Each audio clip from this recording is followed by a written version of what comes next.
allahu naxariistay waxaa maanta askharan loogu sameeyey magaalada hargeysa marxuum xaaji ibraahim axmed maxamed oo ku magac dheeraa curri kana mid ahaa aasaasayaasha kubadda cagta ee somalilan. marxuumka ayaa aaskiisa waxaa kasoo qayb galay mas-uuliyiin iyo saraakiil kala duwan oo ka tirsan ciidamada kala duwan ee somalilan, waxaana ay dhammaantood ay ka warameen taariikhda faca weyn ee ku lahaa horumarinta dhinaca ciyaaraha ee somalilan. waxaan tacsiib dirayaa qoyskiisii, ehelkii iyo bahweynta ciyaaraha oo uu macallin ahaa uu ka baxay. ilaahay wada naxariisto, ilaahay jannada ha geeyo, ilaahay qabrigiisa ha u nuuriyo. taariikh yar haddaan idinka sheego, ibraahim wuxuu ahaa macallimiintii tababari jirtay kubadda cagta 67kii buu cadan ka yimid, annagoo markaa kabalaan ku ciyaarnaa. raggii kabaana bare bay ahaayeen, raggii kubadda cagta na tababare ayay ahaayeen. waxaan isku soo ahayn kooxda odhan jir dhaadsan. markii dambe waxaan u guurnay kooxda dhan wada jir. markii dambena anigu waan nationalka galay, isagu wuxuu ahaa macallinka halkan u ahaan jiray.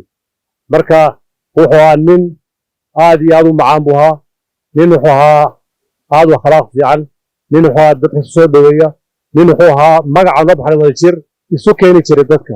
jannaha ka waraabiyo ibraahim axmed oo ku magac dheera xaaji curri. sanadihii afartanaadkii ayuu dhashay,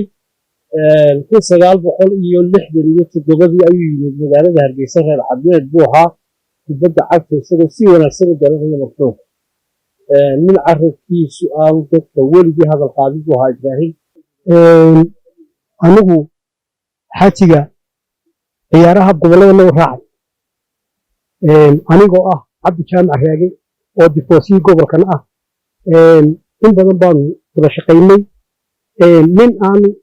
nin taariikhdiisa imika halkan lagu koobi karo maaha. ibraahim waxaanu leenahay maanta ilaahay su-aasha ha ku sugo, jannadii firdawsana ha geeyo, dembigiisina ilaahay ha dhaaf. ilaahay waxaynu uga baryaynaa jannada inuu jannadii firdawsa ka waraabiyo, dembigiisiina dhaafo. waxaynu ugu ducaynaynaa waa janno. anigu ibraahim abtigii baan waxaanan garanaya ilaa maalintuu cadan ka soo wareegay, ilaa iyo maalintii axmed iyo tababarka u ahaa. wuxuu ahaa tiimkii la odhan jiray gaats. waada garanaysaa. ilaahay jannada ha ka waraabiyo. intaasoo ummadaa iskugu timid maalin wanaagsan ba ayuu waa 10kii Ramadaan ugu dambeysay. u duceeya. ibraahim wuxuu ahaa qof wanaagsan oo muumina oo ummadoo dhan raalli ka tahay ayuu ahaa. waxaanu ka tacsiyadaynaa ehelkiisii iyo ummadda somalilan oo dhan iyo qaranka jamhuuriyadda somalilan waanu ka tacsiyadaynaa. ilaahay naxariis jannaha siiyo.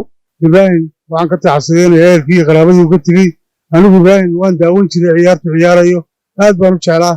ilaa maalintuu cadanka yimi ilaa maanta waan garanaya, saaxiib baanu nahay. xitaa gurigaanu raaci jiray aniga. taariikhsana ilaahay samir yaman naga siiyo dhammaanteena. walaalkay oo ibraahim oo maanta maalin fiican oo ramadaana ilaahay xaqiisii kusoo duko, ilaahay xaqiisa waa qaaday. aad iyo aad baan ugu faraxsannahay. ma ogtahay naxariistii janna ilaaha siiyo, sirajoonka dhaadheerna allaha siiyo, dadkii uu ka tagay warshadiina allaha barakeeyo. ibraahim wuxuu ahaa nin caan ah oo aad iyo aad maaragtay nimankii ciyaartoyda macallinkayaga buu ahaa. wuxuu ahaa nin aad iyo aad u qiimo badan. waxaan ahay taliya xigeenka saldhigga eeraboorka halkaasuu ka tirsanaa marxuumka. intii aan waqtiyadii dambe taariikhda marxuumka waxaa soo inoo sharaxay wakwaridii waaweyneeda ciyaartoyda. maanta annagu buliis ahaan intii aan naga tirsanaa sidaa ay u sharaxeen si lamida ayaanu naqaanay. ciyaartoy buu ahaa wanaagsan, nin cilmi ku dhisan buu ahaa, nin fariid oo miskiin oo aqoon hadalka badan iyo laxlaacadka iyo beenta midda uu aqoon. nin ilaahay buu ahaa. ibraahim kubadda wada ciyaari jirnay.